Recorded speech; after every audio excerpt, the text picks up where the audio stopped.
have a quorum. We have Bob Geppert, John Grega, myself, and Nancy Hall here. So we just made the quorum.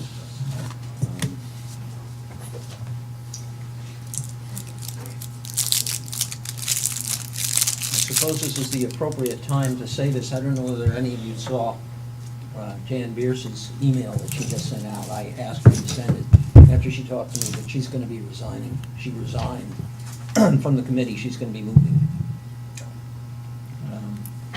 She decided that she just had her first granddaughter up in Washington. She wants to be a little further north so she can easily access the Washington area. And so she's looking not in the Washington area. She says that's too expensive, but she's looking north. So we're going to need to find new members. So a new member. So I would ask all of you to do some thinking about it. Seems to me the last time, or the times we've done this, we've usually put something out on the Alliance email to see whether there's anything of interest. So I will get something together for Carol to put out. Is there any, would we benefit by waiting till the first of the year to put it out? Oh, yes, yeah. Oh, I agree, yeah. Or concurrent with the Alliance meeting. Huh? Concurrent with the Alliance meeting. Hopefully, We can. yeah, hopefully we'll get someone from new Pelican, Cypress Grove Yes, communities. right. And so, yeah, so we'll get something out, and hopefully that will work for us. Are we still gonna look for somebody in the new section, which I think is a good idea? I think it's desirable, I certainly agree. desirable, yeah, because we're mainly oldies. I'm getting more and more active people out there, so I don't think we're going to have near the trouble we had in the past with getting involved. I'm serious. I mean, Yeah. there's just a lot of very active people. Oh, yeah. Yeah, I mean, even in Gulf, there's a lot new people that are out in that area that have concerns. Yeah. Now, one of the problems we're gonna run into is, of course, Jan was our point person on conveyance issues on roads, curbs, landscaping. She's gonna put together as much material as she can. She has sent an email to the people who have been working with her. They include Joe Schofield, who's back there, to find out whether somebody is willing to kind of pick that up. Step up and keep it, Step yeah. up and keep that going, because it's very important, because we're getting near the time when we're gonna have to present our case, if you will, as far as conveyance is concerned. So Jan has volunteered, as I say, to kind of update the material she has, and to also see whether she can get somebody from, she was effectively our working group for for that part of the Yes. conveyance, and so going to see if she can get somebody to take that up. Okay, so if there are no questions about that, we'll move on to the approval of the November 9th, 2017 minutes. They were altered by things that I put in them, as well as Nancy and Ron, I bet, a little bit. Are there any other additions or corrections to the November 9th meeting minutes? She probably could take this deletion out. Oh, yeah, okay. The red deletion. Yeah. Yeah, I had already pointed out to her that, that Needed you to had, go. that you had abstained, that it wasn't Yeah. that you voted against. So, anything else? Okay, if not, I'll entertain a motion to accept the minutes. I so move. Second, Okay, all in favor? Aye. Okay, that carries 4-0. Financials, as indicated by Nancy, she was not able to get much together on the financials. That seems to move kind of slowly. She may want to give us a report on that at the next meeting. We seem to have problems keeping them, getting things in an expeditious manner. Well, in light of what was shared with us, if the company's been acquired, Yes. there may be some That- questions about who's on first. Yeah, you're right about that.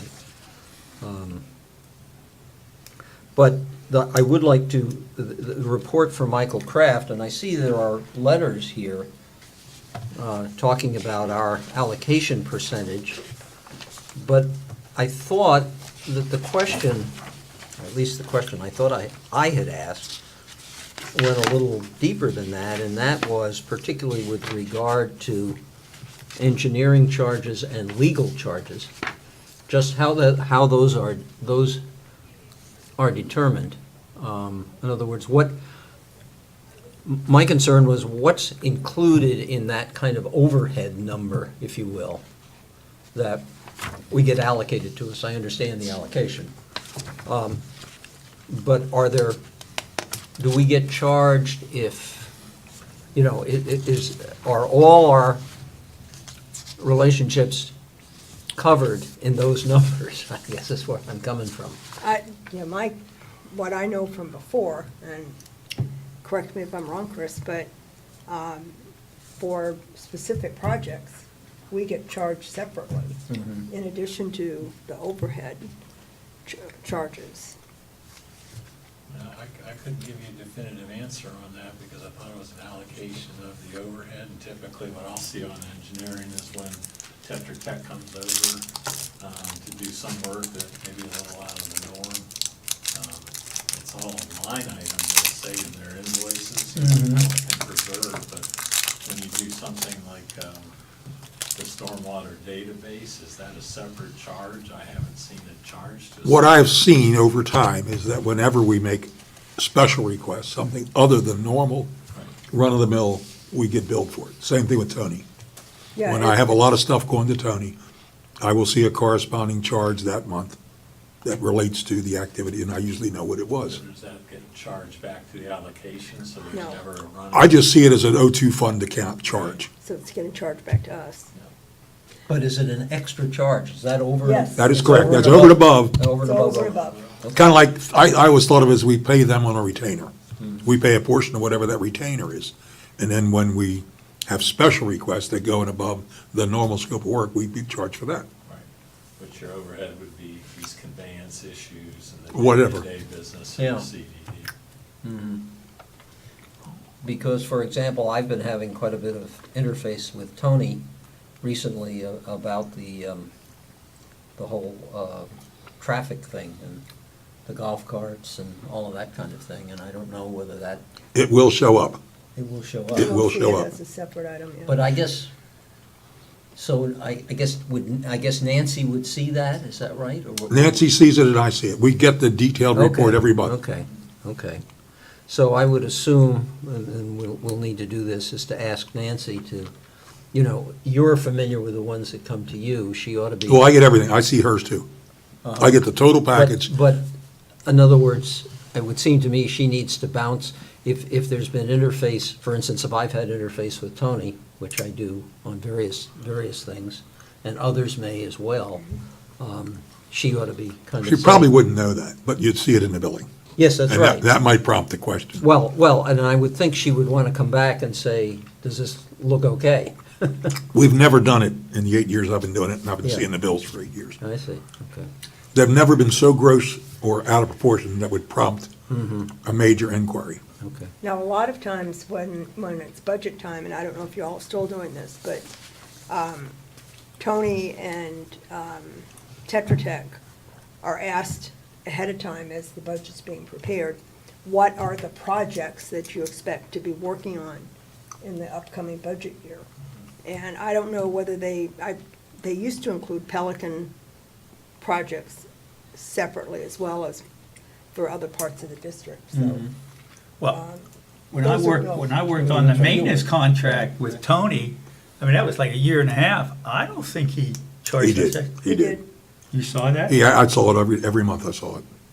I didn't know specifically what it was, but some But I months mean, you're billed for that was a things and some standard months you're maintenance not. contract.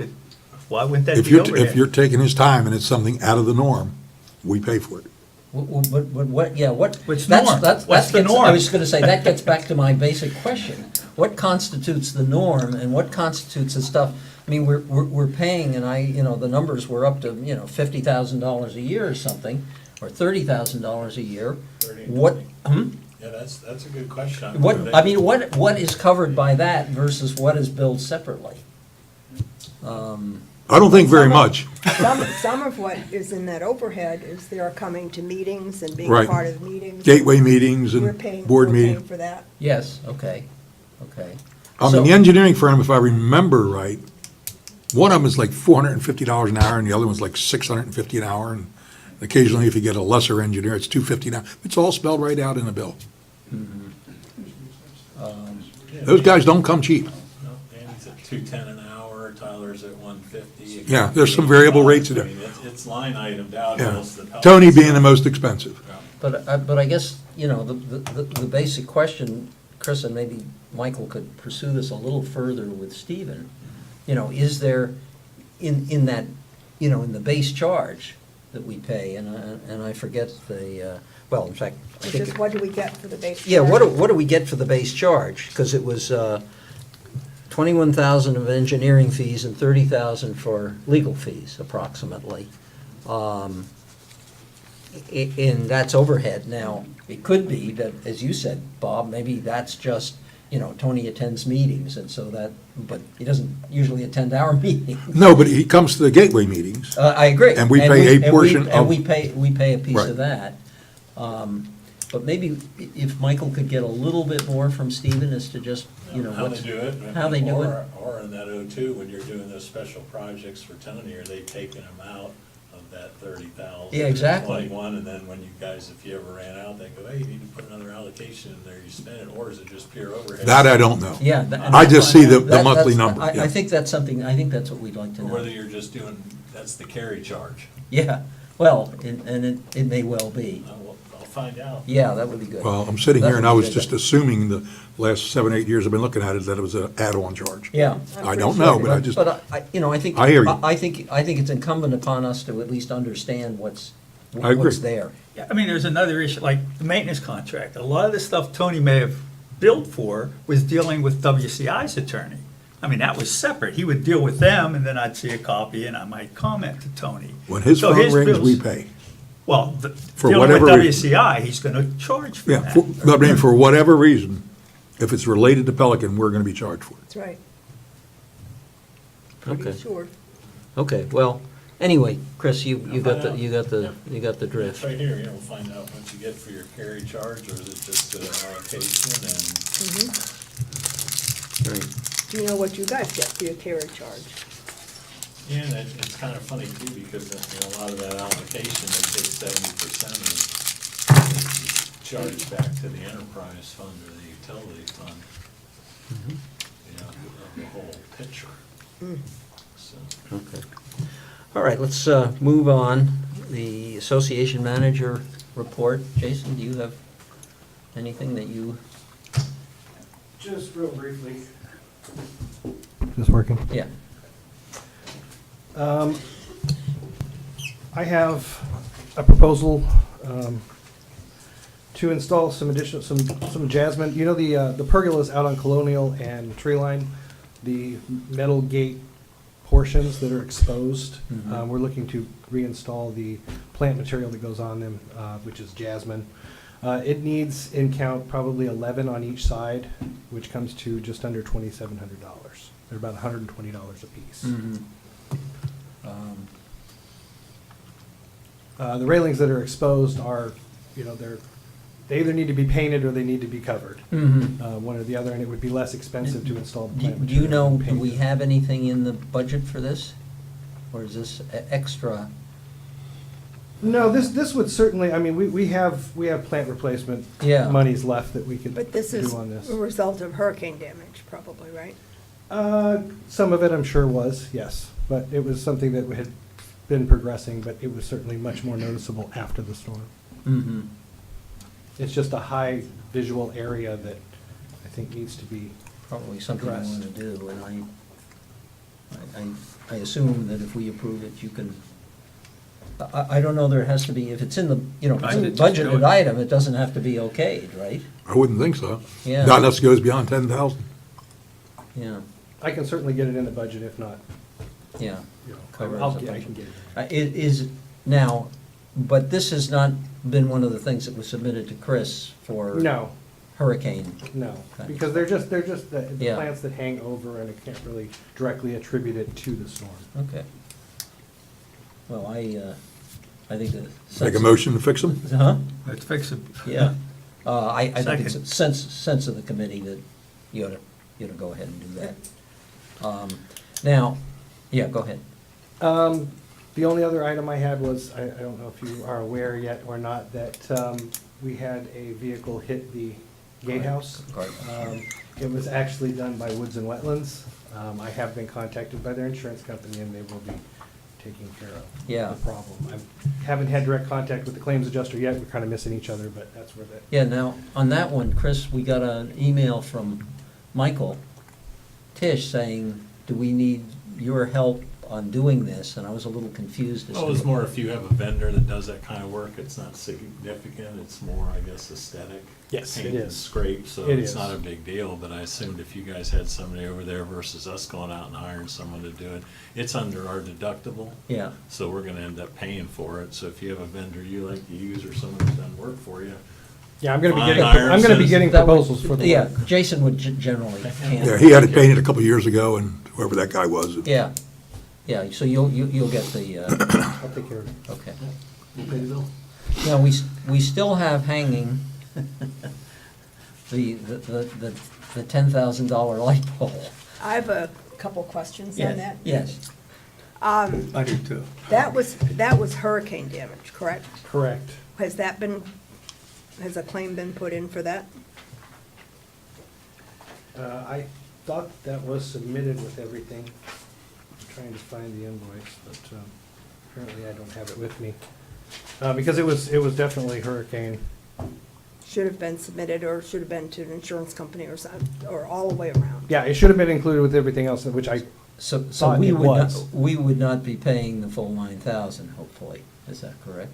I hope not. What we're doing right now is putting all those claims to our insurance company, and Yeah. the ones they don't pay that they deny, we're sending them to FEMA. FEMA. if We'll that work did with get them. overlooked, I can certainly get it to. Yeah, Sure. let's, You'll make let's, sure. let's I make mean, sure it's that very that's done, expensive. yeah. Yeah, and I guess the other thing that, a couple comments I have on that is, I happen to really like symmetry, so Yes. I miss it.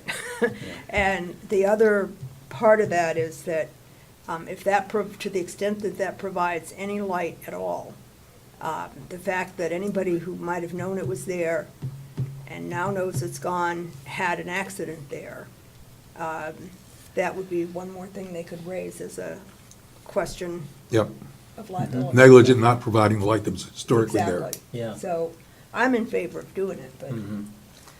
I have a question regarding, now that's the decorative light with the double. Yes. Yeah. All right, it's- there's also the decorative lights that are single. Are those a problem in getting replacements also? I couldn't answer that question. I'd Because have to we have ask. a lot of those. Are you talking the whole pole now, everything that was missed? Well, the $9,000, That was, the entire thing was destroyed. Yeah, the whole, Right. it was gone. okay, but it's a special globe and it has a, whatever it is. But there are some single ones like that as well. But they're Oh, single, we're just talking about a globe, I'm trying to understand what Well, you're no, saying. Proposal The that I whole got was pole's to been replace destroyed? what was there. right, which is, I agree, we should do that. It would look very good with the four of them Yeah. now, rather than just the three. But to your question, John, are the. In the future, if we ever are- have an issue with those type of lights. Yeah. Well, I think the reason this one's so expensive is because the whole thing was destroyed, right? Yeah, not only that, and what I was told on that is they're cheaper when bought in bulk. Yeah, uh-huh, Oh, They have to do just one, yeah. costs a lot more money. I concur with Nancy and. Yeah, and I agree. John, that I think it ought to be done. the symmetry And on that corner would be Yeah, changed if yeah. it's not four. Okay. So, can I have a motion? I move that we proceed with replacing that light. Second.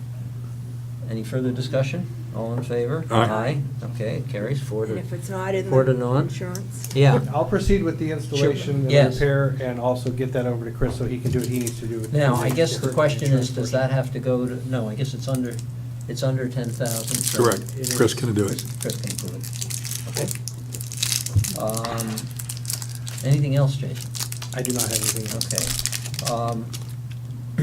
Nancy mentioned to me that apparently she hasn't directly seen some of the stuff that I think you went to Chris with, because they were, some of the hurricane stuff. Is that stuff that she would generally see? A lot of the stuff we've been reviewing, the various kinds of repairs. Probably, I mean, I wouldn't be submitting for reimbursement to her on those. Oh, you wouldn't? Okay. No. Okay. Okay. They're going, Yeah, they're all in a separate GL account, and then they were all given. okay, okay. You might, when you talk to her, you might want to explain that. But it would Yeah. be nice, I think, if we knew what was going on. And the reason we haven't talked here about any kind of special assessments or anything for any of these things at the end of the day, but that's a possibility, and I think we ought to be. It is, although I think Nancy has told us that. It's covered. Well, except that this isn't, it's going through. Well, Jason, I think you mentioned too, you should be okay budget-wise without a special assessment to the community for hurricane issues at this point, right? Yeah. Yeah, Yeah. And I don't think we have an issue with that. and that spreadsheet that we put together, Phil, I don't know Yes. if Nancy has a copy of that that outlines. Yeah, I think maybe what we should do is, between you and Nancy, we should just get a final summary of what's been submitted to Chris, because there were bits and pieces. I don't know whether the spreadsheet you sent may have been a complete one, but just of all the claims that we have. Sure. Just for the information of the committee. Yeah, well, like what Nancy said, I thought the sense was, Yeah. and I hate to trust my memory, but we had enough funds to cover everything that occurred, Right. but we still had a responsibility to catalog those costs, submit them to Chris, Yeah. and hopefully, we're going to get reimbursement somewhere, either through insurance or FEMA. Right. And then those funds would come back to Right. whichever are our pockets that the money came out of. Yes, exactly. Okay. And I think that we kind of, I don't know if there's a formal agreement, but we kind of agreed, if all of this exceeds, if after we get insurance reimbursement, and the total exceeds, I don't know, we don't have enough in the budget to take it out of another account, I think we agreed that we could probably go into our reserve. Yeah, To Yeah. take care of it, so that. but so my that sense was we were never thinking about a The special assessment. Correct, exactly. Okay, Because we could go into the reserve to take care all of right, it if we're all on the need same be. page. Mr. Musi, if I may make one comment that the FEMA staffer we've been working with made very explicit. He said, well, there's $100 million claims in Florida, and we write Florida a check for $100 million. It doesn't mean you're going to get $100 million. Yes, right. So what do you mean by that? He goes, well, sometimes they'll take some off the side for administrative, they'll do this, so your $10 you're getting may turn into $7.50 or $8. Yeah. So, And I think that would be true really with insurance, because you're going to have deductibles and all sorts of things. So you're never going to get fully reimbursed for any of those things, I wouldn't but we're think. continuing to work with them on a Right. weekly basis. And Mhm. everything that we have, we are submitting, and it's still open at the Mhm. moment, so. Okay.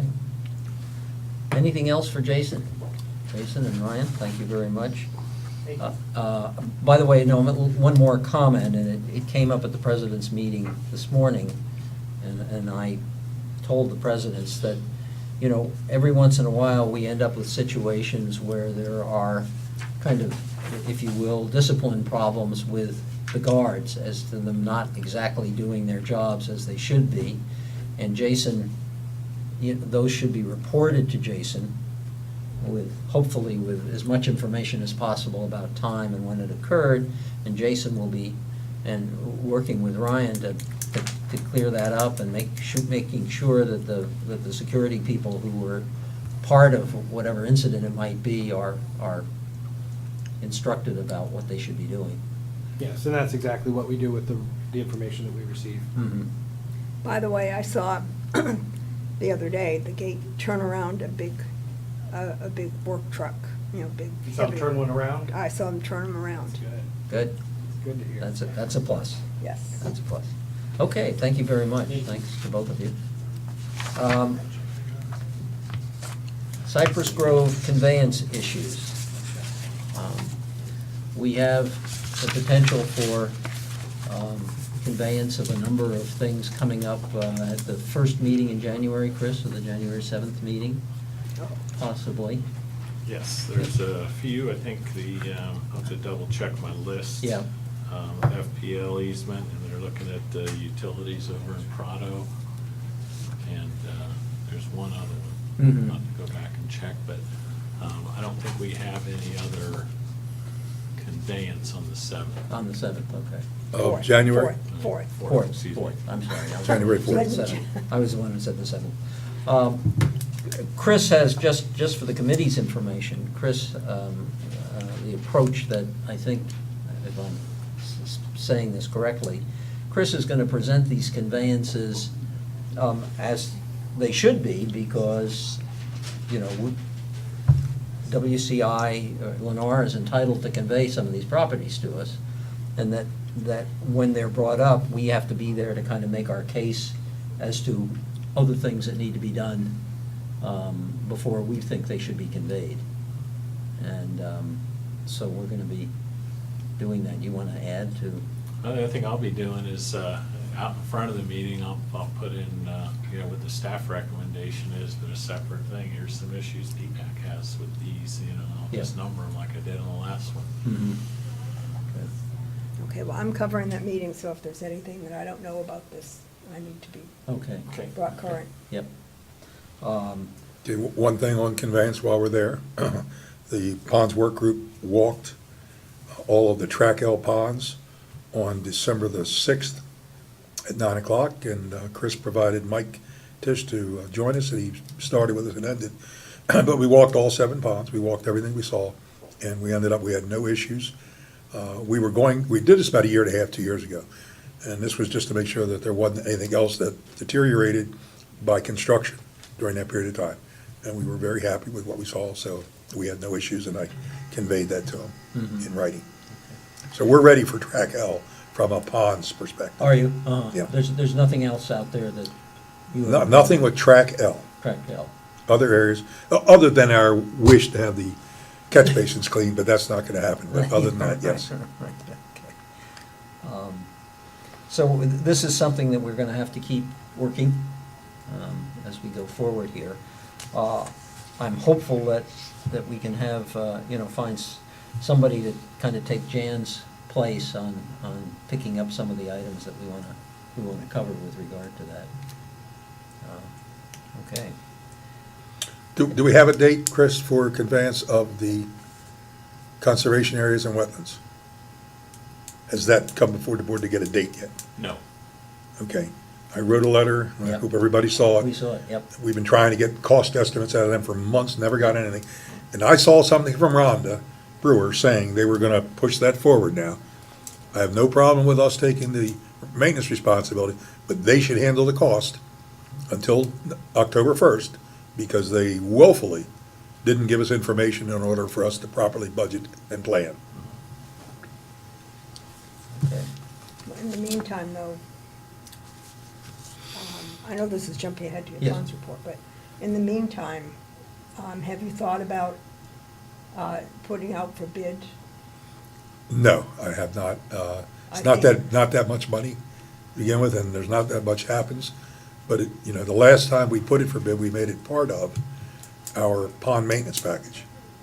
And I was We just. did it way back when. I Yes, remember yes, that. Mhm. and it was part of that whole package. And I just assumed, and I hadn't given it that much thought, that I would just roll it in whenever that took place in the future. I have an information I mean, question. before we leave that, unless somebody knows somebody that does a better job than the people we have, this is a non-brainer job. They walk around once every month and look and see if they even have any new Melaleuca trees, or there's no garbage in there Oh, yet. no, I understand Oh, completely. okay. But. No, I was just gonna think keep the From a same cost thing. standpoint, honestly don't think that if they've met the 5-year South Florida water management criteria Right. and so forth, that it's in good shape. I don't think, it's We really can't deny how- it. How much political capital do we want to waste on pushing something when we could maybe use that somewhere else, I guess. Okay. How much is it worth? Well, we- I'm lost. What did I miss? You're talking about cleaning the catch basin? Getting them to pay, For those 7 or 8 months, yeah. 10 months? Oh, to me, I think there ought to be a price to pay for non-compliance. Yeah. Lennar has not been agree. complying with this. I agree. So I don't know what political capital that's But worth. where does it say they have to give us the? Well, it doesn't. the cost? It doesn't. This is just a That- good old common sense. Well, I mean, if we hadn't asked, I understand, and I I understand know the you do. frustration, but that's all. Yeah. Maybe they'll agree. how many wars do we want to fight at one time? It's a simple question, though. I agree with Bob. Yeah. But does Rhonda report to David? No, the other way around. David reports to David Rhonda, reports to her, so her title is Vice President. Vice President Lennar. But she's a way down there, Vice President. Okay. There's a whole bunch of chiefs above her. So Bob, we're talking about we think $85,000 for the year, is that right? From their responsibility, we couldn't take it before the 1st of February. So from February 1st, it's about 9 months. So that's going to be 3/4 of 68,000 or whatever. It's about $50,000, I guess. Yeah. Ballpark number. Which we don't have in our budget. Well, Yeah. kind of shame on us for not, I mean, we budgeted it for the longest time, and there's money sitting out there in your ponds account that we've put in there Oh, horrors, I can't hear that. for umpteen years. I keep my piggy bank very full, don't worry about it. We're not going to go, We're not- belly up if we don't get this, but I'm full force for trying to get it. I like to keep my slush fund back. Your point is that maybe this isn't a war that we should fight? I'm It's trying not to a get war you- yet. Yeah, we haven't even Yeah, long way yeah. from war. You can ask, but I'm just saying how far, we need to be prepared to think about how far we want to push it, Right. given, I wasn't pushing it any further than asking, Yeah, okay. and asking the board to support us. yeah, I agree. It's either yes or no. yeah, If you don't ask, you're not going to get it. I agree with Bob. I agree Okay. too. Yeah, and you know. And in all honesty, Nancy, I don't think we have any political capital with Lennar.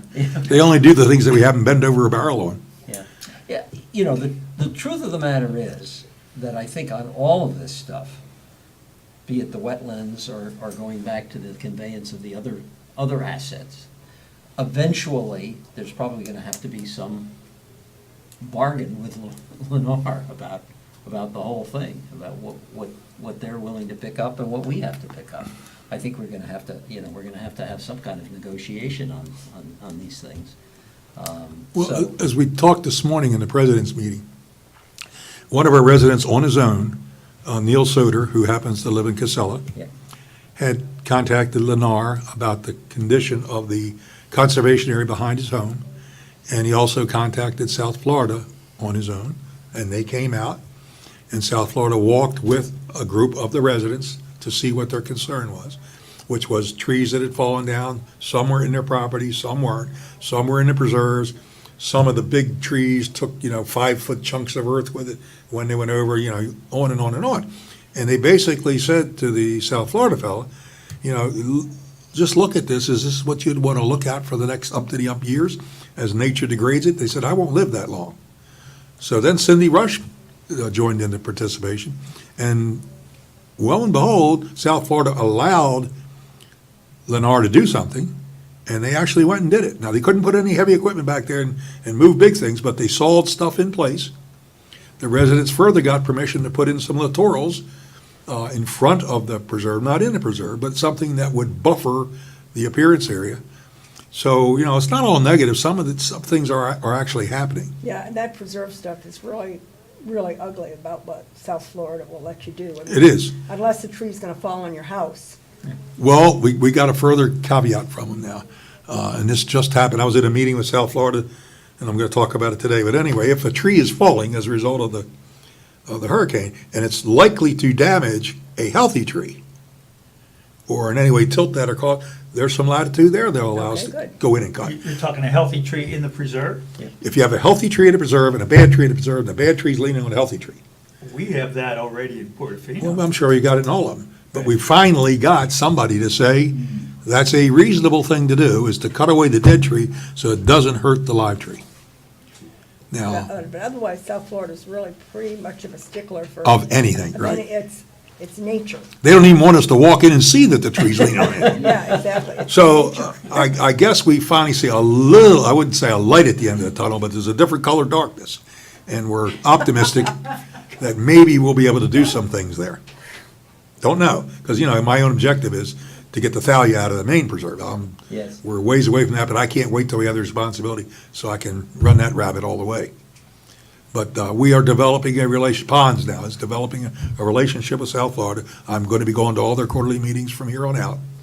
And they looked at me with goofy eyes, who are you and why are you here?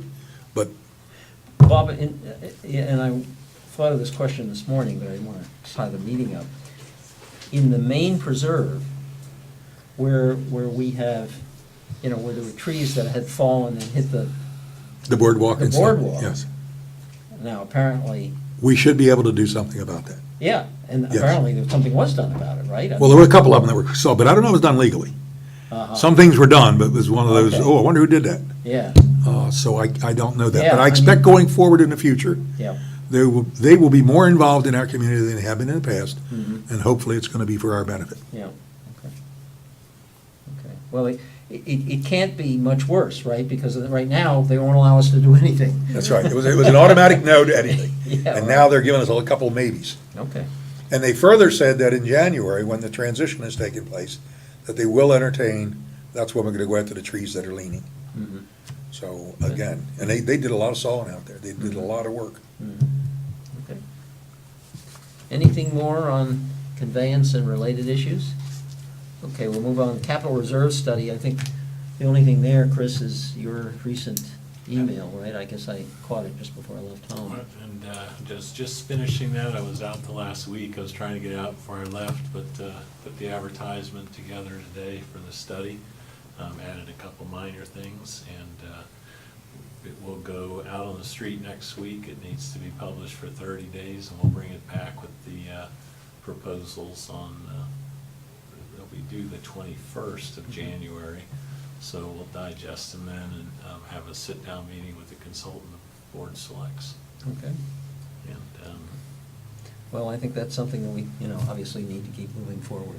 and we have an organizational meeting next Friday Mhm. that we're going to sit down and go over the scope of work and a proposed schedule and any holes that need to be plugged in and any discussion, set an agenda for the consultant you select so we can sit down and finalize the work and the schedule. Good. Okay. Any other questions on the capital reserve study? The bond update, and I guess my question there is, John, or the summary that you put in your GSCDD report, Nancy, did that? I knew that Danny was going to try to get it acted on. When it went down to one meeting, he hadn't had time to actually get it on an agenda, so this was one of those things Margaret doesn't like much at all. It was kind of a, Danny sent it out to walk-on, everybody yeah. and said, I really would like to get approval before the end of the year, sort of thing, and I guess they did approve it. They did approve it, so they're moving forward with the fifth engineer's report, and it'll take a little bit to put that together, so, Well, nobody in the first quarter, pretty much, if Yeah. WCI objects. Mm-hmm. And if there's anything left in it, then, WCI was there when Danny gave his presentation and did not have a comment, They didn't. nothing. And so was Rhonda. Well, you were there too. yep. I don't. And it was approved, right? Yes, and I don't know that that particularly registers on their horizon. Could be Mhm. wrong. That may not be something that they're. well, it might have. Well, they weren't there for that reason. No, but they'll take it back to the organization, and Well, somebody will say that's mine. David Caldwell should have known.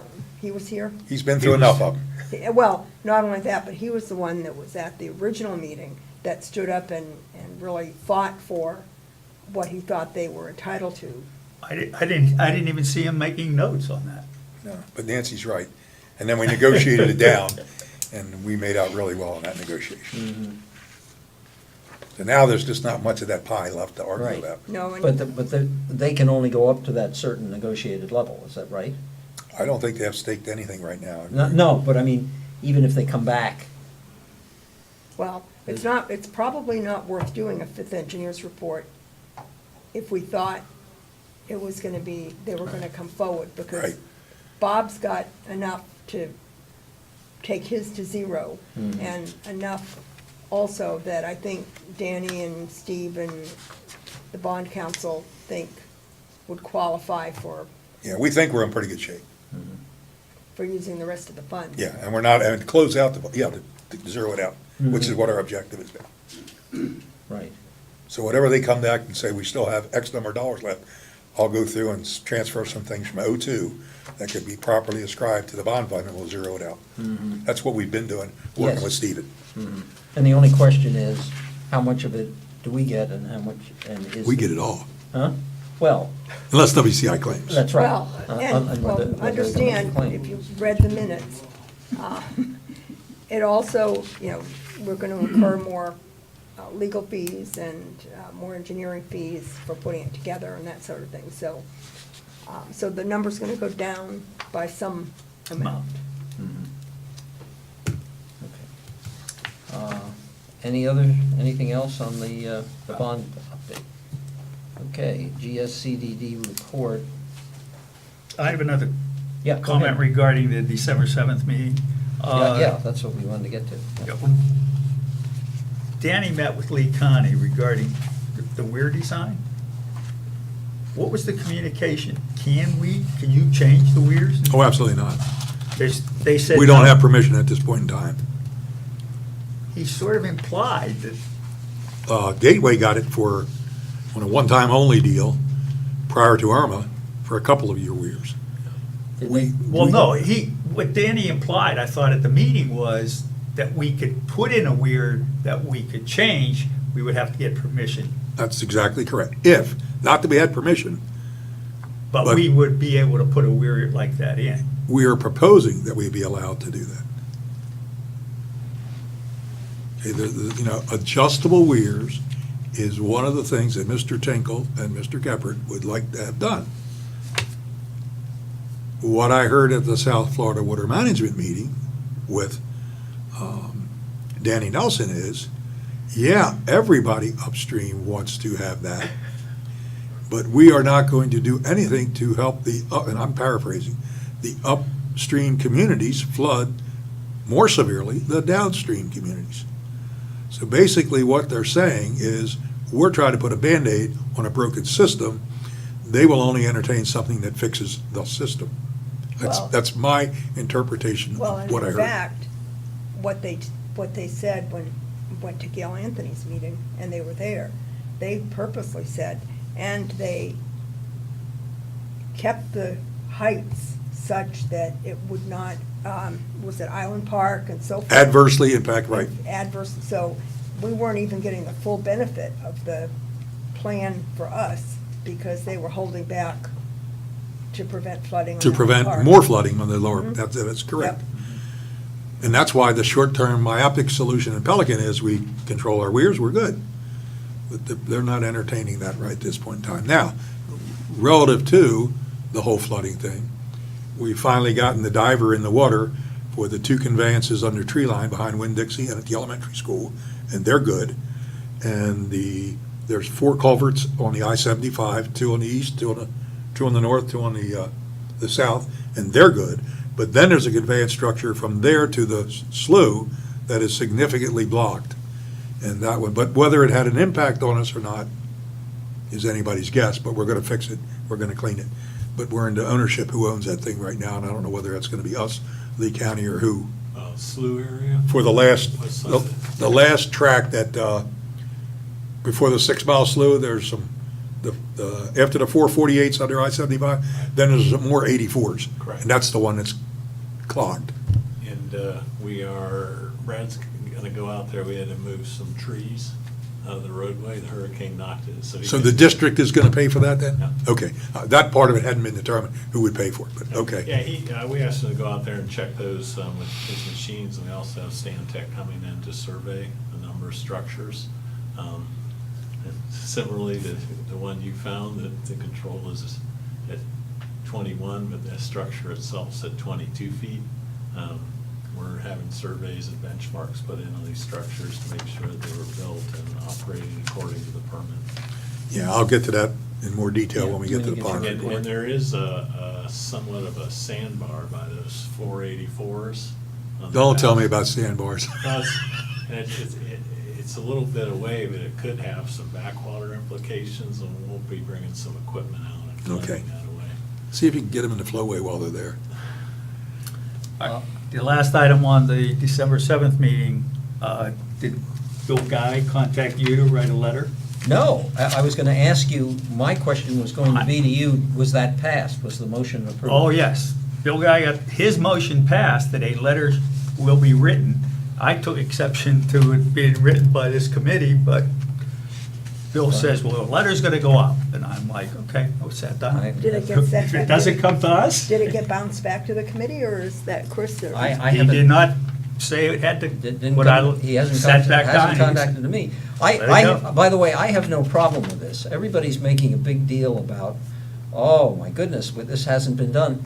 Nothing's changed in 10 years. Well- It's exactly the same as it's been for And the nothing's last gonna 10 change years. when we change the And rules. nothing's gonna change until we change the rule. And let me get to that, my report Okay. under my So you have committee. not been But- contacted? I have not. Chris, that tar baby may be sticking on you and you don't know I don't it. think he can tell, He probably threw that one to you to contact Phil to do that. did he? I don't recall. Good, let's Okay. let alone. You weren't at the meeting. Leave well enough alone. There's the If I'm, solution. by the way, I have no problem with what he wants done. I agree, but who knows how it's gonna be worded, too. So Well, I that's the agree. key. I agree. Right. Yeah. All right. By the way, I have the impression, at least particularly when you talk, John, that there's a lot of echo here in the I can hear, system. yeah, I can hear it. Hmm? And I'm afraid, I don't know, I'm Well, this, afraid, our- this mic is off. This is the only one on. Maybe I'll Okay. switch them. yeah, I'm afraid our minute taker sometimes has problems when there's echo. Well, hopefully. I Okay. might, maybe I'm too loud. Yeah, okay. Ponds Work Group, and I get right to the issue. I have been wrestling with district council about the proposal that we put forth that we wanted to send to the CDD board. And Tony and I think, are finally coming, there's a little bit more research he needs to do, or finally coming to kind of an agreement as to how we can approach this thing. But we're gonna have to come back to this committee. Are we on safety and security? Yes. Because you said ponds. Said Oh, I'm ponds. sorry, I You said said ponds. ponds I and skipped stuff. I was ponds. trying to figure out what floated here, but okay. I skipped ponds, my. Easy, I don't have very many things, but yeah. Yeah. In any event, I skipped to safety and security. In any event, I'm working with Tony. We will be back to the committee with a proposal. To that- us, right. To this committee, and hopefully addressing Tony's concerns about what we originally put forth, and how in total to approach any changes we want to make to the rules for golf carts, as well as the other pieces of that proposal that came out of the traffic study. And there are a couple of other things, as you remember, that are expenditures that need to be made. So- Is there any chance that the CDD would force us to go to one traffic lane and one golf cart lane? I would doubt that. I mean, it seems to me that, we will make a proposal to the CDD as to what we think ought to happen, I suppose, but I don't think they would get involved in, I would think they would either turn down our proposal. They're gonna go whatever the traffic safety study Yeah, says. yeah, They're not gonna fight that. yeah. They'll either turn it down. You may not have all members of the unanimity, but Yes. that's the bottom line. Yeah, and they'll either turn it down, or they're not gonna come up with their own plan, I would Yeah. think. Yeah. I think it's unlikely. It's a hot button issue It's for not one person. impossible, It's costing so much Well- time and money. yes. Just absurd. Democracy is Is messy sometimes. Messy stuff. Okay. I do have a safety and security item, if we're done with the Yeah. traffic. I've heard a couple of times that we're going to have some kind of signage that says, beware of alligators, beware of poisonous snakes around the ponds. Mm.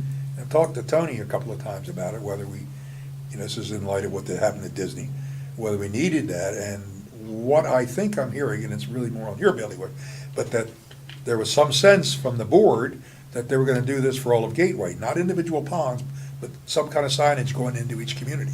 Mhm. I don't, it's kinda, you know, it just hasn't come back up. Okay, And it might be a We'll safety follow and up. security kind of issue. Okay. Whether, we may do nothing, I mean, I don't yeah, know. okay, we'll follow up. The other thing on safety and security, we've had a couple of incidents of stuff being stolen in the community, and the Safety and Security Committee is concerned. We are going to be putting together, you know, an all-residents meeting, separate from the Alliance meeting, to address security and some safety items. And Gary Neubauer has picked up the ball, and he's going to put something together that will be a big meeting, probably sometime in January, where we're going to have, we probably will bring some of the officers in from the city, and have something for people who are interested in enhancing the security in the community. So we're going to be, that's the other thing we're going to be working on.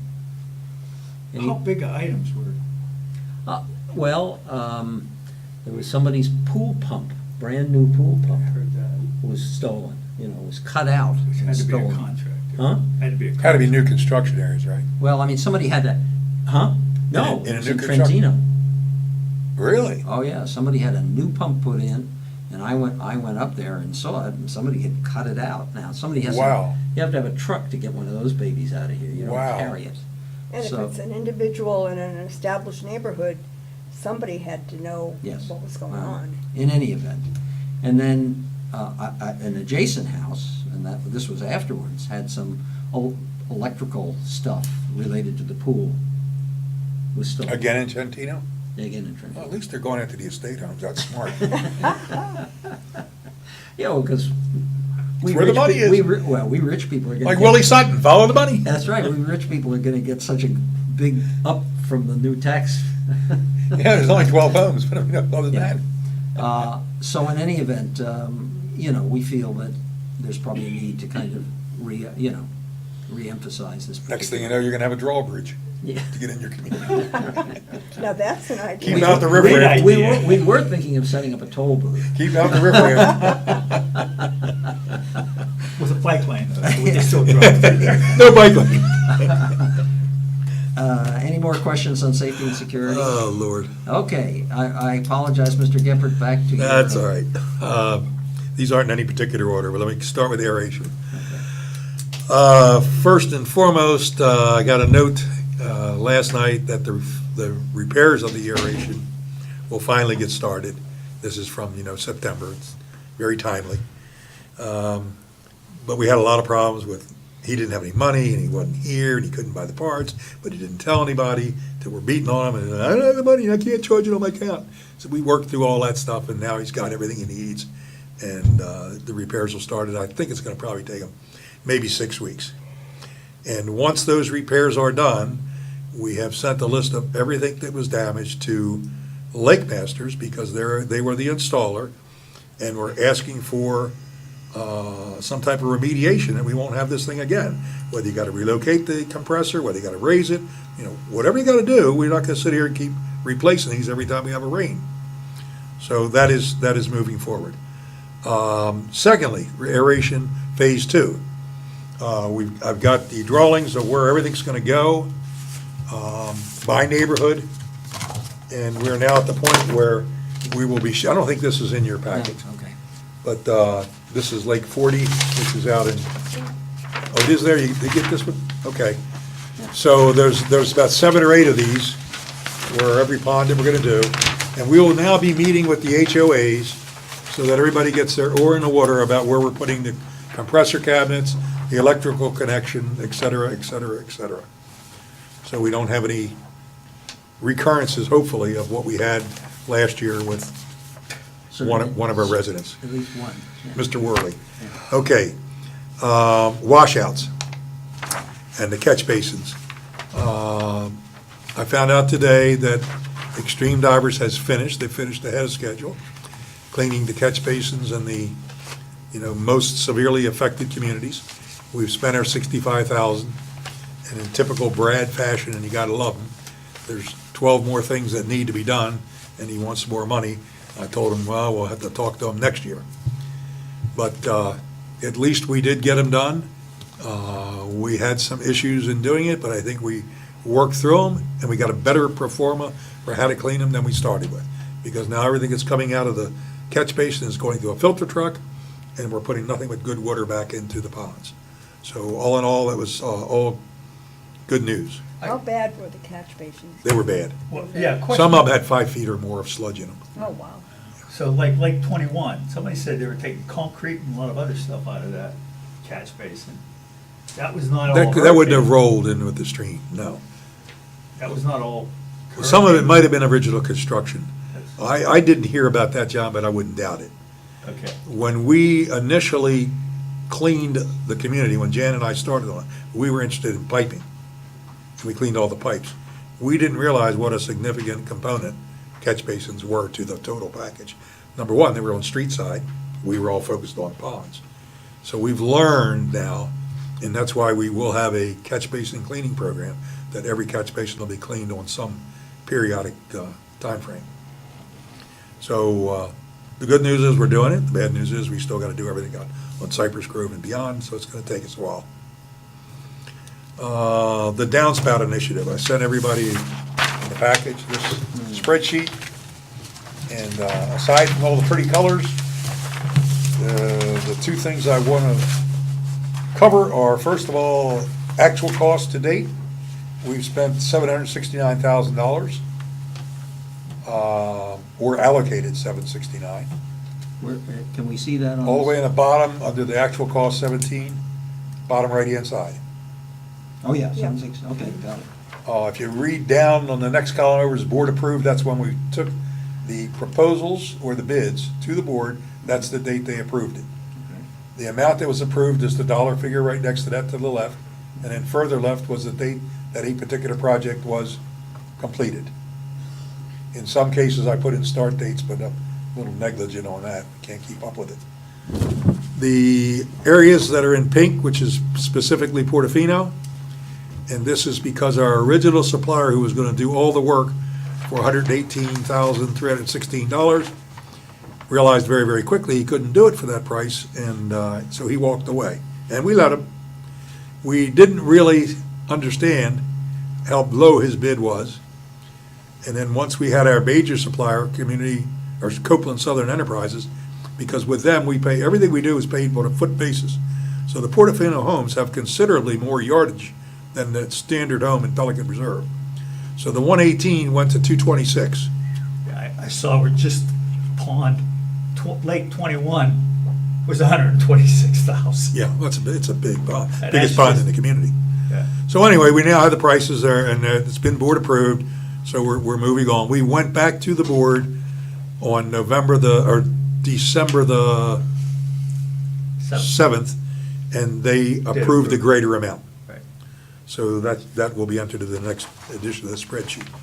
So now, as you're going down the communities, from the top left-hand side, the first one in white is Bellagio.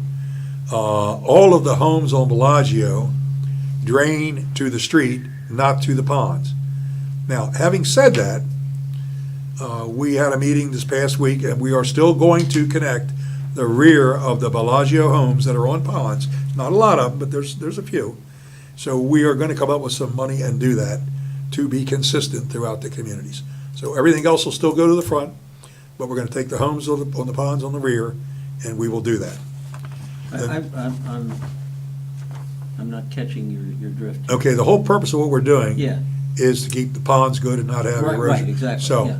we want to make sure at Bellagio that the water doesn't start going the wrong way Oh, okay. and cause subsequent problems for us. Okay. And then one way we know we can do that is if we just do this community consistency, the same as all the other Oh, ones. okay, so what you said originally was that the. Because the water was- Bellagio, the homes, even the homes on the pond. They still all drain front. They all drain front. Yes, by design. That's the Yep. only community they did that. But here again, WCI didn't build any two communities the same. Mhm. So we're gonna rectify that. Sienna, we've got about 4 or 5 gutters that we're gonna have to put in there. That is one of our next ones to do. Ravenna condos we're never gonna do because they don't have downspouts and don't want them. We told them if they put them in, then we'd drain it. But, right now, nothing. And all of that drains into pond 13, which is a golf course pond. So we do have some washout issues over there, but we're gonna leave it alone if that's what the community wants. We're not gonna force it on them. Treviso, the drainage is not required. Now, these are the homes at the end of Aviano.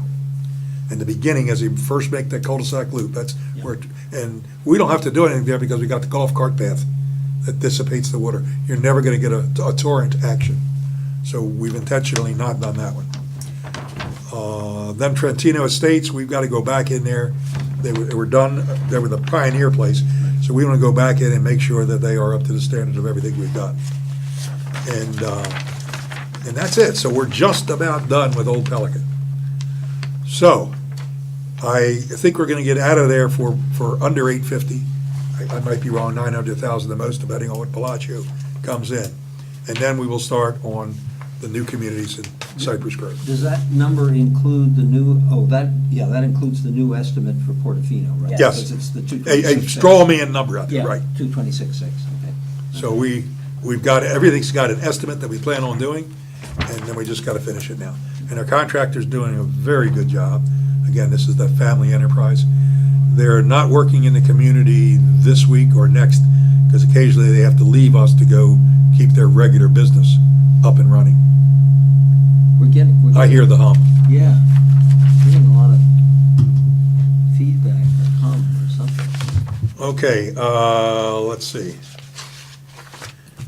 The next thing is the flooding. Well, I in- have one question. on it. Sure. I saw one drawing. It almost looked like they took some drains, a lot, part of it almost going into one of the preserves. Would We they shouldn't do have been that? anywhere near a preserve. Okay, so they shouldn't touch. We're not touching preserves. Not intentionally, anyway. Okay, this is a survey that we paid for from Goins Enterprises, and it's the building in Aviano that had water in it. There's a long story with this one, and all I'm gonna say is it is not complete at this point in time.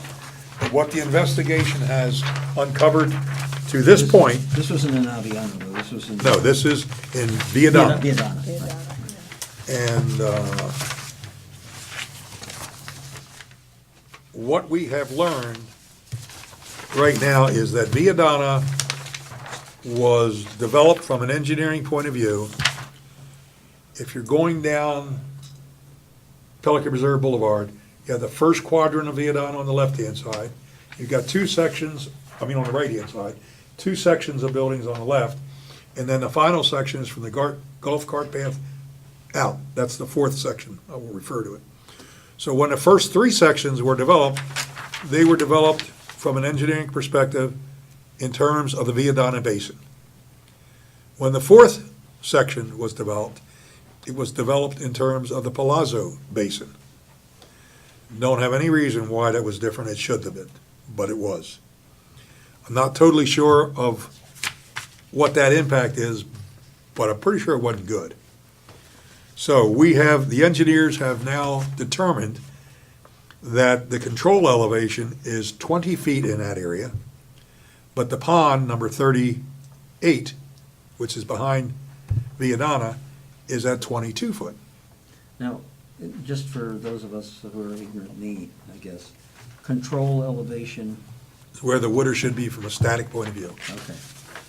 So for whatever reason, the pond behind those homes is 2 foot higher than what it should be. Bottom line, what it should be. So there's a couple opportunities to fix this. And we probably don't even have all of them yet. But in layman's terms, we could lower the elevation. I don't know if South Florida will go along with that, or anybody else will, or what the hazards are, but that would certainly be the easiest thing. A secondary opportunity is if they tell us we can't change the elevation, would be to raise the yards behind those homes and have everything going to the street. So nothing goes to the pond. I don't know if that'll stop the water coming over or not, I really don't. But I do know that as of yesterday, RWA is working with Tetra Tech to resolve this issue, and I believe it's going to be resolved at no cost to us. So where they'll end up with all the various options, I don't know, but we've got everyone's attention, and they're doing it. The good news is, or depending on how you look at it, but the building that got wet was within the building code spec and according to permit. The bad news is, the building that flooded 59 is almost 8 inches lower than building 65 right next to it. Not sure why that is, but they're both within the tolerances. But at least we know why one flooded and one didn't. And that was obvious to us just looking at it. I would have guessed 18 inches, but by survey, there was an 8-inch difference. So that's where that item stands. Let's see what else I got. Okay, I talked about the conservation areas. WCI is trying, of course, to get out of that. I'm amazed it's taken us this long. And all we're asking for, in deference to Nancy's remark, we probably will lose, but we're trying to get them to keep funding it at least till next budget fiscal year. I have started attending with Tetra Tech, the South Florida Water Management, the quarterly reviews, and I will continue doing that in the future, hoping to build some relationships over there where they will be a little more flexible than they have been historically. And last but not least, the track L ponds that are coming over to us. The work group has decided, and we've got the concurrence of the district manager, that rather than rolling these ponds over automatically to Aquagenics, our main supplier, and then try and keep track of the various billing differences month to month to month, because we're going to be accepting some of these each month, we're going to stay with Lake Masters, who has been providing the service out there all along for WCI. The differences are that we are now going to be setting the standard, and we have a meeting tomorrow morning with both Aquagenics and Lake Masters, because we're doing our regular Old Pelican Pond review. So Lake Masters is going to attend and see how we set the standard. We've also designated another pond member to do ponds, the walk-around. Lou Lemire will continue doing all of Old Pelican, but now Lynn Applegren is going to be doing all of New Pelican, or all of Cypress Cove. And the two of them will be interchangeable, but it's just too many. I mean, it still takes a full day to do this. So it takes too much time for one guy to have it all. So we've broken it up, and Lynn has agreed to do that. So we will have, that separation. Is Lynn a new member? Or? No, he's been on the board. He's been there. He replaced Henry Chavera. Oh, yeah. And he is our resident contact person. Okay. But in all honesty, we don't have many people complaining. We really don't. So we haven't, it's been an underutilized position. Mm-hmm. So now we're going to utilize that more fully. The other benefit I see to this, and I spoke to both our ponds work group and also to Aquagenics, we're paying by the acre of water with Aquagenics. With Lake Masters, you pay by the foot of shoreline. It's a lot cheaper by foot of shoreline. So I'm going to let this thing play out, and when it's all said and done, there's going to be a benefit to the community of going one way or the other. So we may have to rebid it, we may have to do something differently, but if we have two equally performing suppliers, we're going to go to the one that's the benefit of Pelican residents. So they all know that they're going to be watched very, very closely for the next year or so. May the best man win. The last item had to do with Viadana also. The ponds out there, ponds 34, 33, each side of Pelican Reserve Boulevard, and pond 31, which is when you first come over the bridge, the first pond on the right-hand side. We have historically had problems with those ponds. They have very, very shallow shelves.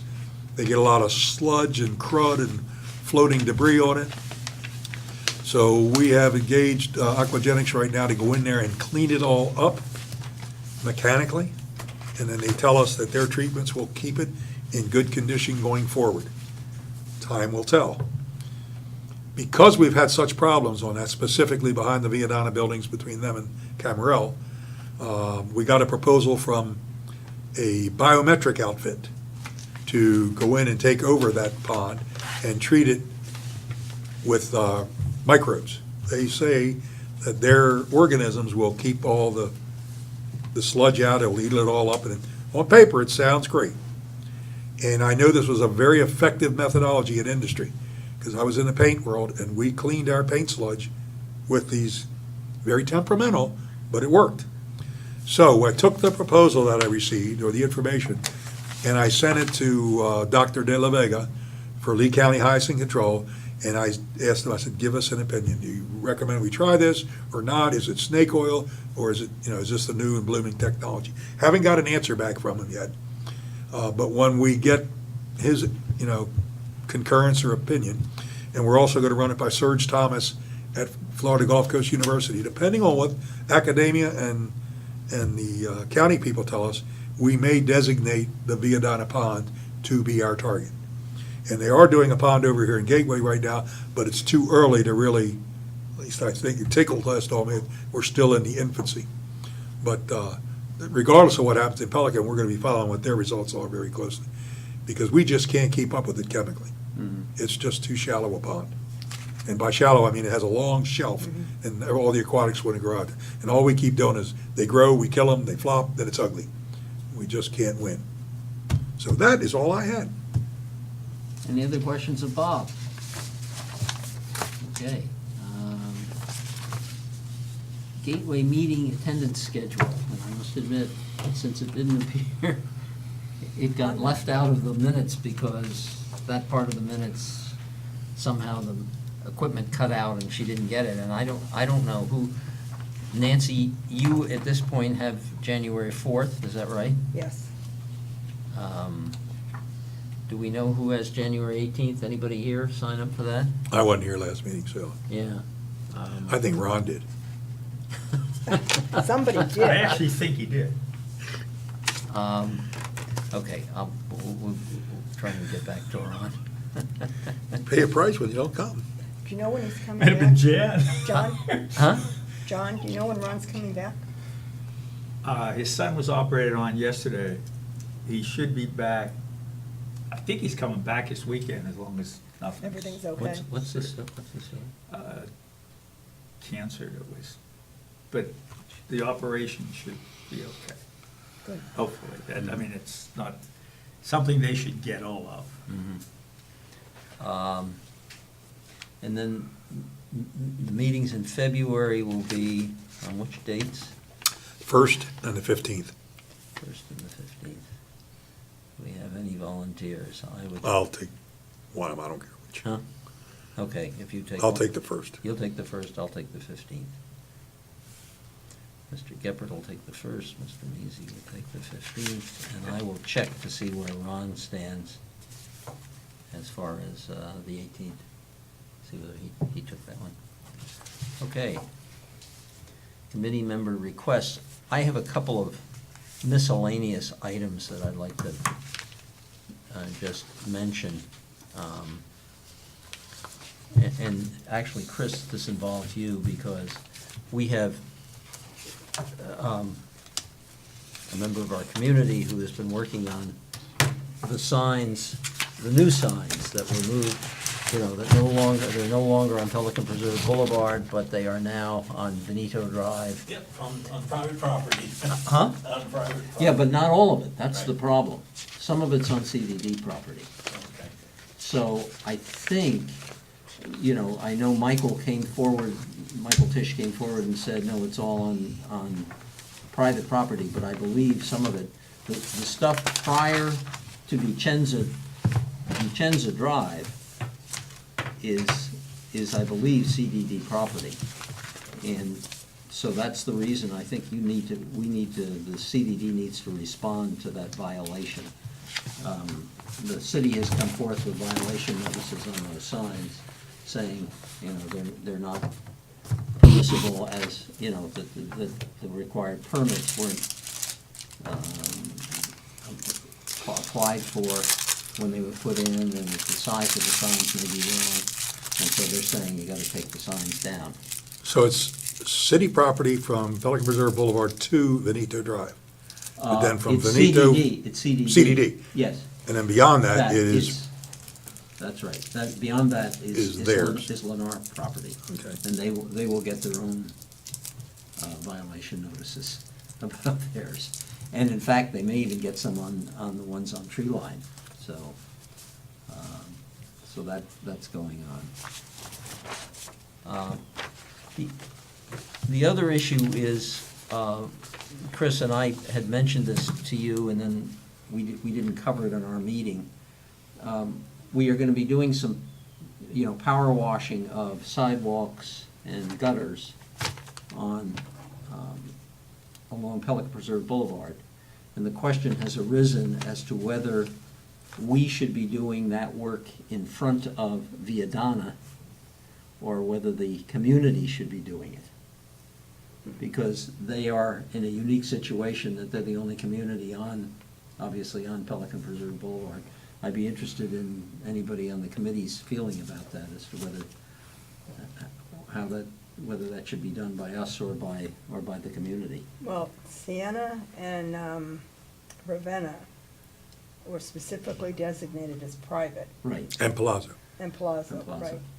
If Viadana wasn't designated as private, Yeah.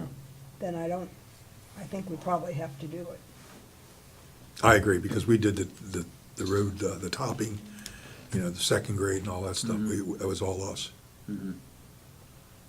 Chris, you look. I don't know, we posed that question to Tony, I haven't heard back from him, because we discussed that in the Yeah. last meeting, whether those ones along the main thoroughfare that their entrance are, who's responsible for it? Mhm. Because it's CDD right there, but let me put that back. Well, You know what, either way, Yeah. ask the homeowners association that if we find out it's not, can we bill you for that portion, but we'll have our contractor do Well, it. That's the I- cheapest way to do it. Right. Yeah. I think we should go ahead and have our contractor do it, and then resolve the situation. But you can ask this It's, HOA, by the way, if it's, well. can we bill you? I don't They think might say fine.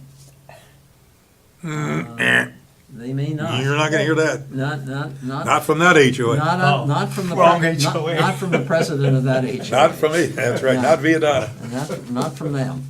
Okay. But unfortunately, I guess, this is coming up on Monday, the work's gonna be They're due to done. start sometime next week. They're gonna be starting sometime next week. So Chris, we need to kind of poke Tony in the ribs on that one.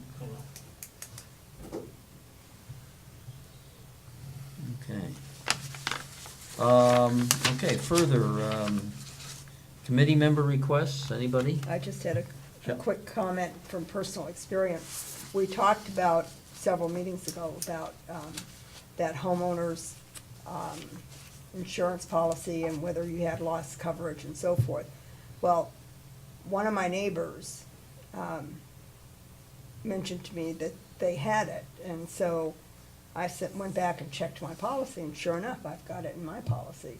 But when I went ahead and talked to the insurance company today, because we have had an assessment in Portofino, what they said was that it's, mine is below the deductible, my deductible, so forget it. So you had to hit a $6,000 It had- threshold or Yeah, something? it had to hit a threshold before they would pay. Well, if you paid extra, could you get that down to zero?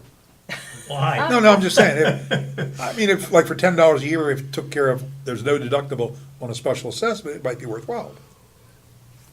That's all. Yeah, I don't know, but just FYI, and then the Yeah. other thing, in reading through my policy, it was very clear that if it came from, like, my HOA, it could be covered if you got over the hurdle of the deductible. It could Would you be like covered. us to assess you No, above the, no.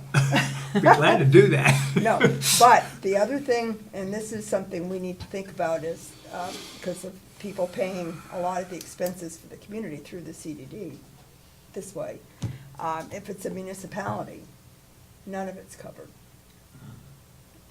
the assessment, so. So don't assess us. The one truism I found in my 60-some years of having insurance is it covers everything but what happens. Yeah, oh, yeah. I've found that to be true so many times. I was so close to having a claim. But I missed it because the exception is what happens. I'll give you a quick comment. I was on the phone with my insurance company for an hour today, comparing two quotes that I finally got, because I've stayed with my same company forever and ever. Oh, and that's not ever. good. And that's what I find. 3% a year, 3% a year, 3% a It year. isn't worth it. You gotta shop around for a You home have and to car. shop around. Oh, yeah, and you get offers all the time, Yes. right? I mean, they're coming in the mail. If you've had it more than 3 years, it's time to just look. 'Cause there's I money, saved there's- $700. there's money to be, I saved 1,100 last time I did it. I did, one thing I forgot to mention in the South Florida meeting, Neil Soder, again, the resident in Casella, he's not only found the right people in South Florida locally to help, but he's made contact with there is a South Florida ombudsman in Miami, and I now have his name and phone number. So if we hit that stone wall, or the intransient, they look at it, what are you talking about? We have another voice to go to, and there is a personal relationship there that we can exploit. So, Any audience comments? Yeah, I didn't sign the slip, but after hearing about. Joey, would you please come up and say your name and where you're from? and- Joe Schofield, Karina. After hearing about Jan, I thought I just would formally say I'd be very interested in joining your esteemed group. Thank you. So Super. Whatever the process may be, I have worked with her and I can pick up pretty quick, I think. very good. Okay. Thank you. So, have a good day. Thank you. Happy holidays. We'll make you rue that. Can you make every meeting? It's a learning process. To make Yeah. just to follow up, the Sure. last meeting, we talked about the smelly water complaints. Yes. Oh, my God, that's a big, I forgot that Yeah, one. and, that conversation I had with Jan, and I said, Jan, you talked to the Alliance, you talked to the HOA, you talked to PPAC, have you talked to the utility? And she's like, well, no, and it just happened, so I noticed a few days ago too, she sent a survey out. Carol Brocky did, Yeah. yeah. That's right, and asking, Yes. a lot of those questions, where do you find it? And I thought it was a very well-written survey, and Yeah. I sent her an email and said I'd like to get the reports for it.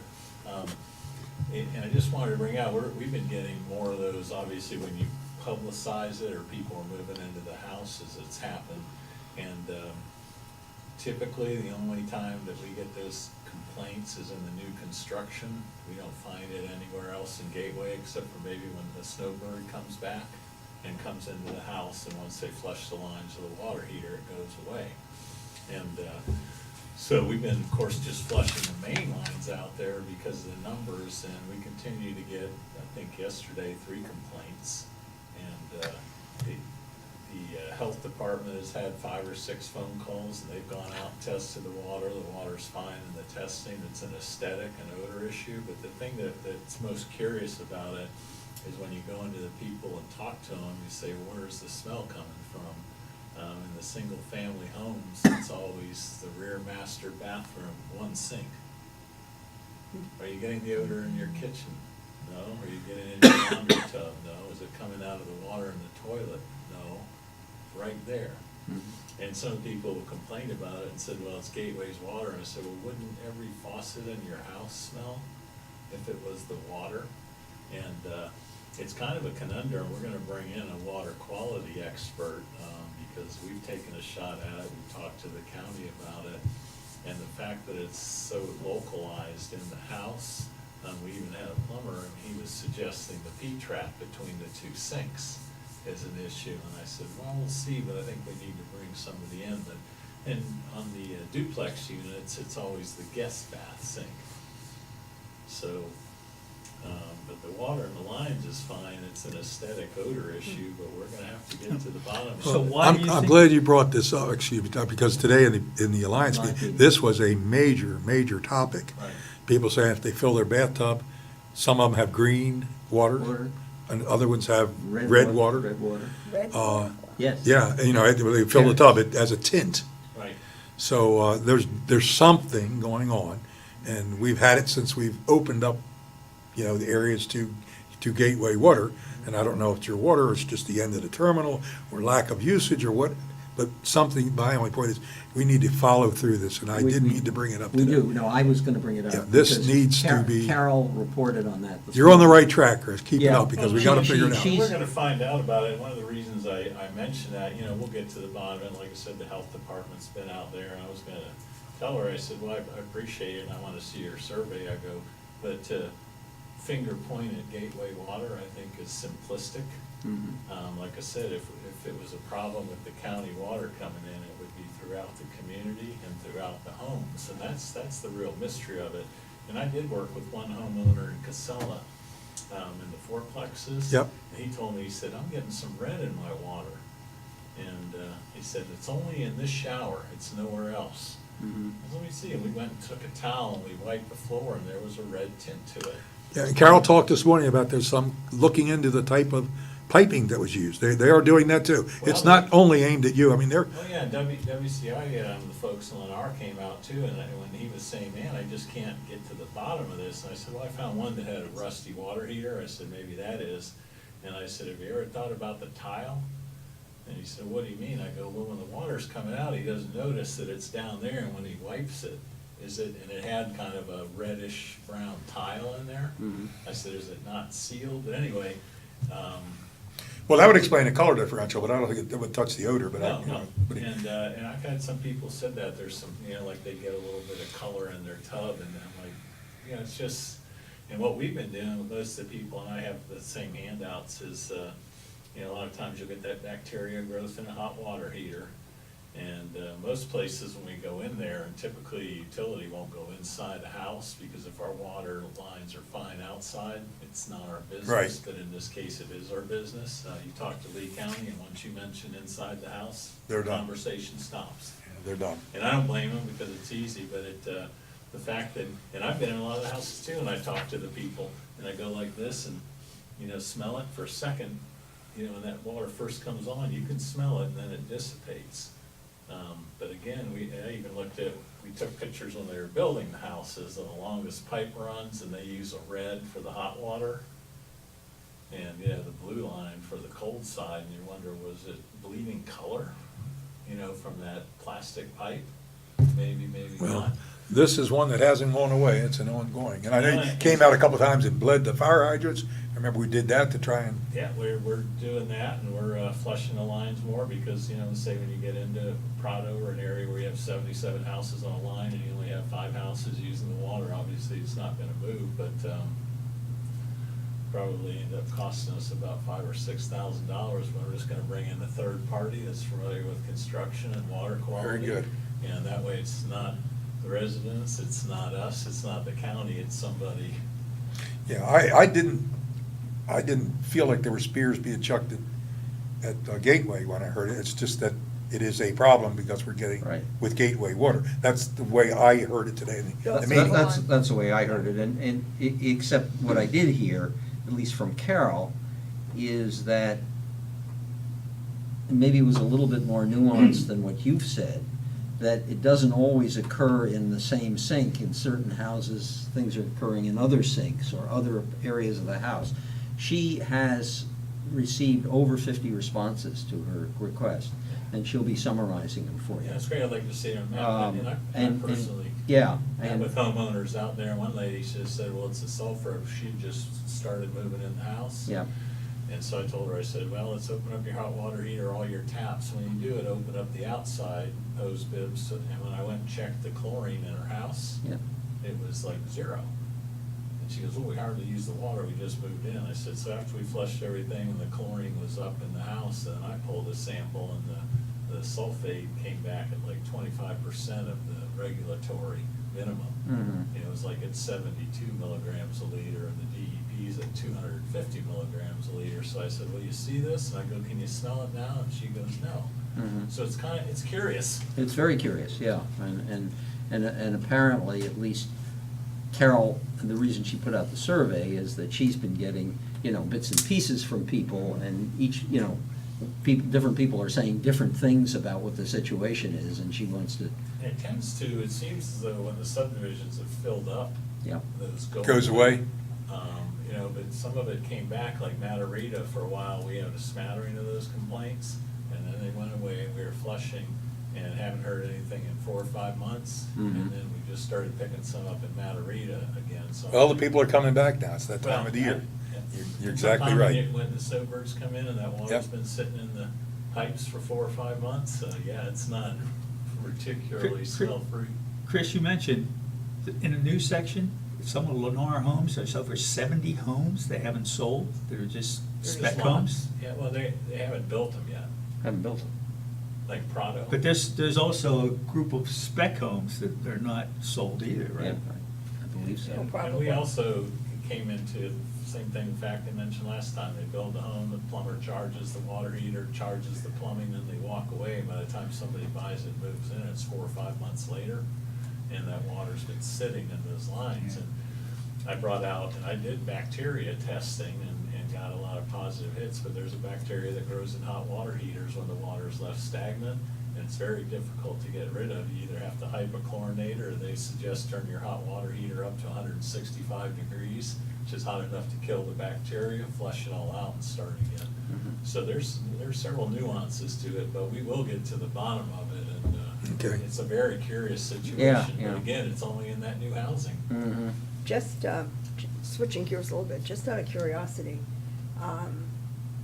we got a thing in the mail from FP&L now, they Yeah. want to sell insurance for water lines, and then. And surge, Hmm? And so. and surge, water and surge. Yeah, and another one came with the FPL bill this time, Yep.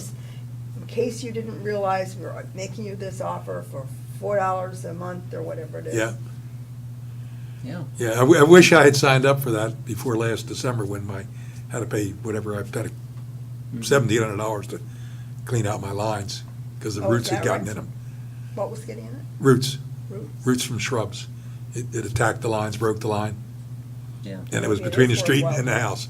So if you haven't had that yet, and you got oak trees in the area, that's a good $4. Yeah. Yeah, and we also had a situation recently that we found where Comcast was doing some drilling, and they went under a guy's driveway, and his driveway started collapsing a few weeks later, and what he did is they bored right through the guy's sewer line. Oh, So all of it was coming out, and then the driveway, and he came in, of course, he was starting to raise hell with us, and we went in and got the dig ticket where they did the locate. Here's the, yeah, he goes, it started out, I've had him out there 3 times cleaning my line, and it still isn't, it's slow. And so, if you have anybody boring in the front yard. Well, one of the things that we do, Nancy, is you can pour copper sulfate. You can flush it out of your toilet, and that apparently is supposed to kill roots that are incurring into your pipes. And we do that every 6 months. Yeah, yeah, it will kill some of that off. So Bob, did you take the insurance then?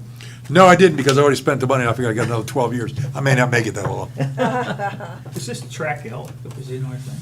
It's something to do with track L, but it's not mine. Is that the conveyance thing for track L that was in our?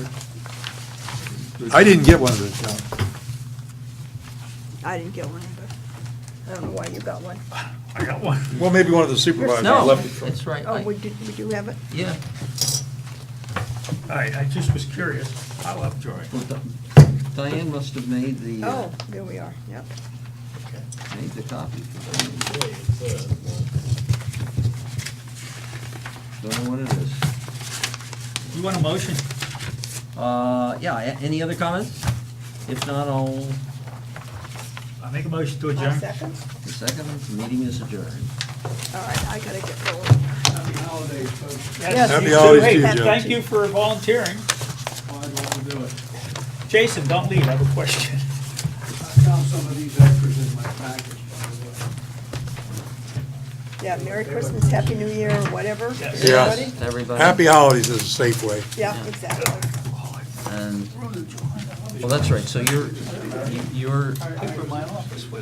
new operation won't go until after you've attended the CDD Right, meeting, that's, right? that's Thursday, the operation is Monday. Monday. What do you haven't done here? I had eye muscle surgery in October here, I'm gonna have it here in January. Good luck. Hopefully get rid of the double Yeah. vision. Good luck. Yeah. Thank you. Good luck to you. I'm going for a CAT scan tomorrow because I keep getting headaches and I don't know why. Oh, really? I've never had a headache in my life. And now I get How 4 or long 5 a is day. it? Huh? Now I get 4 or 5 a day. Bad or No, annoying. annoying? Yeah, Annoying. if you, can you Tried take aspirin, I tried acetaminophen, it's not related to vision. My blood pressure is wonderful, 120/70. Yeah, I just don't, it's back up here, it's kind of like a pulse, it's a shooting pain, shooting pain goes away. and then how long does it last? 2 seconds. Oh, okay, It so, just comes, yeah, can't go away. It's like somebody's pricking me, God, so- 4 or 5 times a day. sometimes 4 or 5 times in an hour. No, but we had I can't predict it, it's just Yeah, not related to anything else I do. The individual amount I Playing don't. tennis or pickleball or anything like that, I watch, it doesn't matter what I do. It's just all of a sudden it'll come, it's a pulse, the damnedest thing. so they're doing an MRI, I got a CAT scan. CAT scan. I wanted to do it yesterday, insurance wouldn't approve it that quick. I I said, I could be fucking dying here. Well, telling me insurance. Well, I have developed a thing that I can't bend this finger, or if it gets bent, I literally have to take the other hand. Feel it kind of cramp up. Yeah, yeah, and I happened to have a physical the other day, and the doctor said, "Oh, trigger finger." And so, well, I mean, that's what they call it, and apparently I can go to an orthopedic guy and he can do something about it. But it's not debilitating, but you don't realize how often you use all those fingers, and all of a sudden I'll get, and my. You only said half a posse.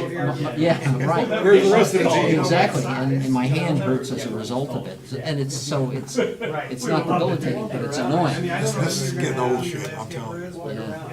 It's always one thing or another. Yeah. Mary Ann, of course, is freaking out about it. Mhm. She says, oh, aneurysm. I said, you feel like an aneurysm, I don't know what you feel like. Yes, right. Or it's more like something's pinching the nerve. Is it in the same spot? Oh, yeah. Oh, it's weird.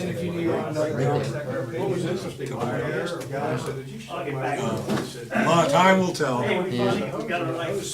Well, you got lots of stuff going.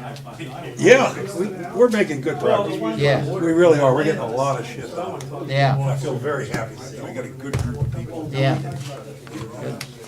You know, Xander and Lou. It's a shame that Jan left so fast. Yes. She was really starting to make some headway. Yes, she was. Of course, we are at the end of the advances, but nevertheless. Yeah.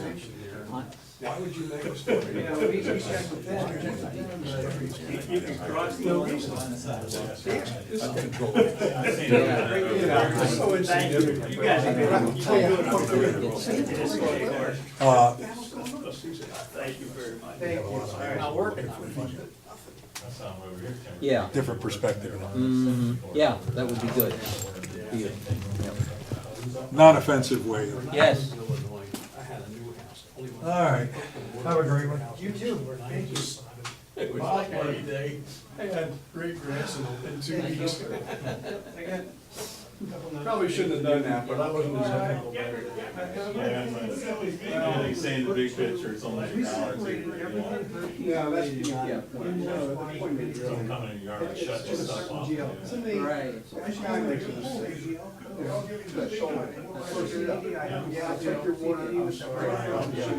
Okay.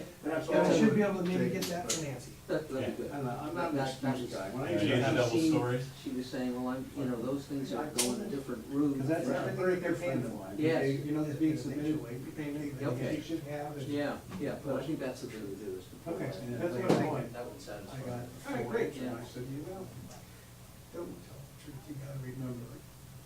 When you tell the truth, you never have to remember what you said, and honesty will always get you further, even if it's not Being good news. for years in the utility business too, I always used to tell the operators and trainees, I said, no one's ever gotten in trouble for informing people on what happened. I said, if there's a sanitary sewer spill, you have a sample, an issue, you go to them, you let them know, you start working on the fix. Nobody gets in trouble for that. I said, what they get in trouble for is trying to hide it or changing the lab report or saying, I didn't know about this. They go, so just, you know. Well, I never worked That's your where I property did. manager, you The only company get I to grew look up at with. The company I grew up with never fired anybody for telling the truth, but man, if you shaded it or lied, you were history. Yeah. Just have a good See day, you, Joe, guys. thank you. Thank you. That check I was talking about, I didn't even get a chance to tell you what it was about. It was a refund from Because we Ameristate, paid all, so. yeah. And what, I guess what happened That is was nice. I was behind them because one of the first things I tried to do was get people paid. So when I saw that. Well, everything that comes, I mean, they're gonna submit everything to us, Right. and we're gonna pay it. That's our, that's, And you know, that's what the we're doing, mistake so I I wanted to made. make sure that you weren't paying them too. Obviously, they were honest enough to give us back the $27,000, but, That's nice. just, you know, going forward. And I'll double check, I think I have that folder in there. Yeah, that's one thing we'll go around for places on the south.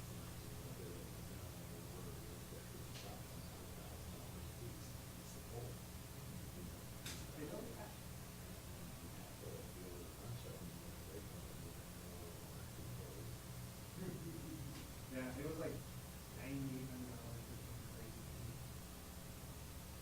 Anyway, all right, Chris, thanks. See ya.